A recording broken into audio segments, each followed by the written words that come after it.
ভাইজান কি করো? এই তো রে ফোন চাবাই। কি তো চেয়ার এমন যুদ্ধের মতো অবস্থা কেন? মনটা খুব খারাপ বুঝলাম। মন খারাপ বেড়া, 2 দিন পর যার বিয়ে, তার মন থাকবে আকাশে, উড়বে। কেছে কাহিনী কি, মন খারাপ কেন? আর বিয়া, মেয়ের বাড়ির থেকে ফোন করছিল, মেয়েরে নাকি ভূত ধরছে। মাশাল্লাহ, কি রাজকীয় প্রকল্প! ধরো কি কও তুমি? আরে বেড়া, বিয়ার আগে মেয়েদের এমন 2-4টা ভূত ধরে। বিশেষ করে দেখবা বিয়ারা পারিবারিক ভাবে হয়, এগুলাতে দেখবি মেয়েদের কারো বেশি ভূত ধরে। টেনশন করিস না, বিয়ের পর পরই বা ভূত সব ছেড়ে চলে যাবে, একবার আসমানে চলে যাবে। টেনশন করার কোনো কারণ নেই, যা রিল্যাক্স কর। কেমনে?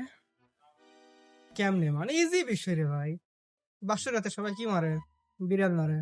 তুমি বাসর রাতে বিড়াল মারার বদলে তোমার মানজায় যত শক্তি আছে সব শক্তি দিয়ে ভূত মারবা দাও।